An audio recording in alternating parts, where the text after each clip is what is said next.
À Niama, quartier derrière Rail. C'est ici qu'Abdraman, 2 ans et demi, vit depuis quelques jours avec ses parents. Domiciliés à Ananguié, dans le département d'Agboville, ils ont trouvé refuge chez le grand-père maternel de l'enfant. Abdraman est né le 24 novembre 2018 avec une malformation anorectale ou simplement sans orifice anal. Comme solution, en vue de lui permettre d'évacuer les selles, les médecins lui ouvrent alors 2 orifices situés du côté gauche de son ventre.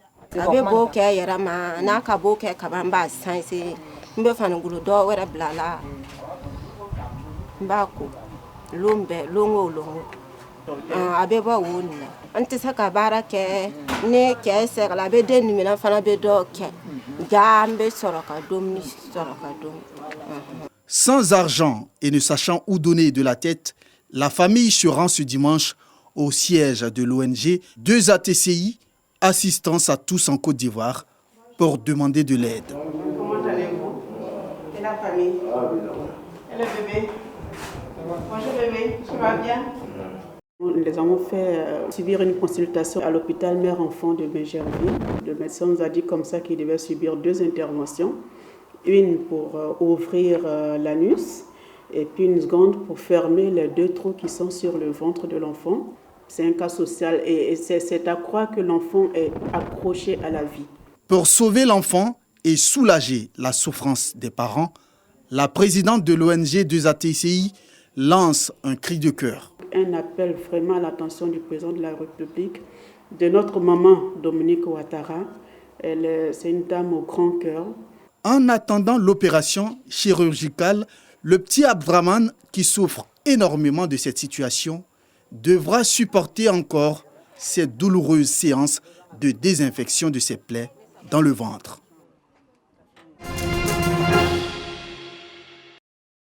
Valoriser la compétitivité et l'égalité du genre afin de concrétiser un développement durable. Une initiative de la chaire UNESCO dénommée Label Genre et Compétitivité des entreprises GECE en collaboration avec l'appui du Bureau Normes Audit, premier organisme de certification en Afrique subsaharienne francophone. En entreprise, ce qu'on attend de nous, c'est de créer des conditions favorables, des conditions d'épanouissement entre les sexes, que ce soit hommes et femmes, aussi bien sur le plan économique, social et professionnel. Donc vous voyez très bien que c'est les 2 sexes qui sont un peu en compétition. Et quand il y a une compétitivité, c'est sûr qu'il y a la performance au niveau des entreprises qui sortiront gagnantes. Cette présentation officielle a suscité de fortes manifestations d'intérêt de la part de nombreuses entreprises et organismes qui ont adhéré à l'idée et affiché leur volonté réelle de s'approprier cet outil de développement qu'est le label GECE.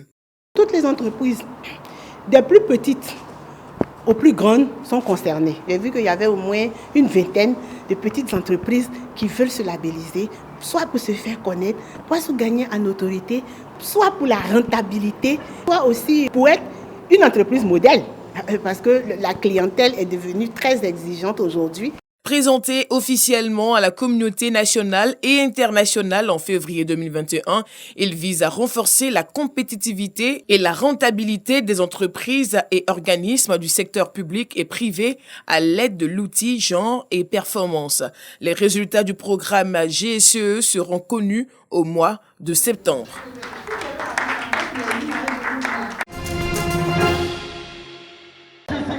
Amener les jeunes à faire preuve de créativité, notamment dans les domaines de l'art et de la musique, détecter des talents, ce sont entre autres les objectifs de la journée socio-culturelle tenue le 19 mai 2021 au lycée Pierre Djedji Amonji dans la commune d'Adjamé.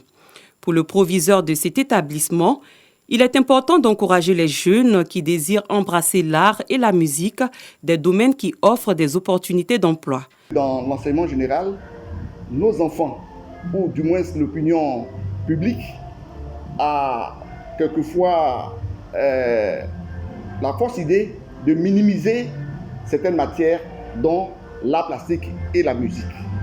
Alors que c'est une matière très importante et qui met en exergue les talents des élèves. Le parrain de la cérémonie, Farikou Soumaoro, a encouragé cette initiative. Exposition d'œuvres d'art et prestations artistiques ont meublé cette journée socio-culturelle tenue au lycée Pierre Djedji Amonji d'Adjami.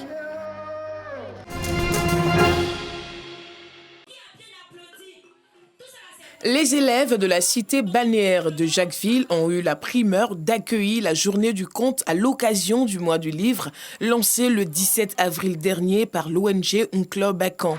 Il n'y a pas de petite querelle, c'est l'heure des contes. Dans un village, il y a un homme, chef de maison. Et dans la maison de cet homme vit une femme. Cette femme, c'est sa mère. Et la mère du chef de maison est très malade. Et elle est très âgée. Elle ne peut même plus se lever et sortir de la maison. Et c'est la place d'Irabou de la ville qui a servi de cadre pour cette journée placée sous la présidence de la fondation Amadou Hampâté-Bâ. Fondation qui a donné une splendeur au conte africain. Occasion pour l'ONG Unclo Bacan et la fondation Amadou Hampâté-Bâ de stimuler l'imagination des tout-petits afin de leur enseigner des valeurs humaines et construire leur identité. C'est une journée récréative, mais aussi une journée d'enseignement parce que, comme vous le savez, il y a une morale dans tous nos contes et donc c'est une façon très ludique d'apprendre les choses à nos enfants. Journée festive et colorée sous un soleil de plomb, mais aussi dans une ambiance.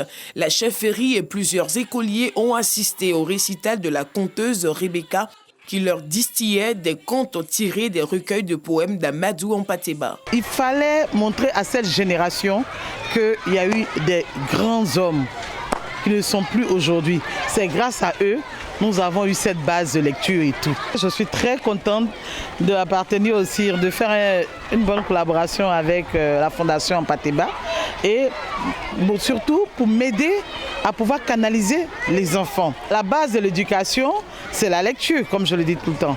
Et cette fondation est bien avancée et je viens auprès d'elle pour pouvoir apprendre plus. Rokia Touba, directrice de la Fondation Amadou Hampâté-Bâ, s'est réjouie d'avoir pris part à cette rencontre.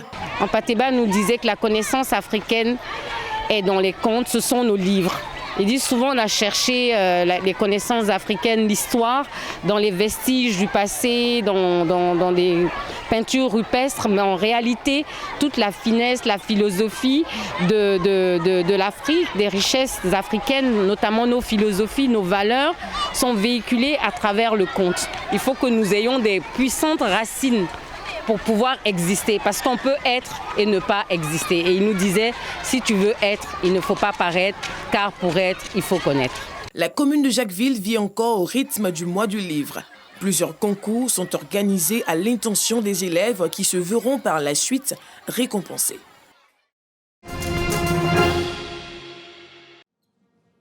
Les éléphants, après avoir obtenu les sésames pour la CAN 2022 au Cameroun, préparent désormais Qatar 2022.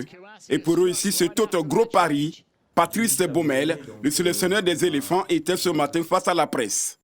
À ses côtés, Maxime Guaméné, le sélectionneur des éléphants locaux. Profitant de la fenêtre FIFA qui part du 31 mai au 15 juin, Baumel compte organiser un stage de regroupement à sol béni, assorti de 2 matchs amicaux face au Burkina Faso et le Ghana. 25 joueurs, dont 5 nouveaux, sont retenus pour la préparation. Ces nouveaux garçons ont pour nom Wilfried Sengo, 20 ans, arrière droit, à Torino en Italie. Hassan Kamara, 27 ans, il évolue au poste latéral gauche à l'OGC Nice en France. Ismaïla Soro, 23 ans, milieu défensif, Celtic de Glasgow en Écosse. Arnaud Serge Aka, 26 ans, également milieu défensif. L'ancien sociétaire de l'ASEC Mimosa et de l'Africa Sport d'Abidjan évolue à Leïgouna en Égypte. Et Ahmed Junior Traoré, 21 ans, milieu offensif, à Sassuolo en Italie. S'agissant de ses adversaires pour les rencontres du 5 juin et du 12 juin, le patron de la sélection ivoirienne se veut rassurant. J'ai pu jouer plusieurs fois contre le Burkina Faso dans ma carrière. C'est une équipe c'est un pays du football. Il ne faut pas oublier qu'en 2013, ils ont fait la finale de la CAN contre le Nigeria, avec à l'époque de très jeunes joueurs qui aujourd'hui sont arrivés à maturité. Donc j'ai vu la pré-liste du coach, je crois qu'il y avait 30 ou 33 joueurs. Ils y sont tous. Ça sera un beau match. Quant à Maxime Guaméné, le coach de l'équipe A des éléphants, celle des locaux, il a annoncé un stage de 6 jours à Solbeni du 24 au 29 mai. Objectif, recoller le morceau car le dernier regroupement remonte à janvier 2020.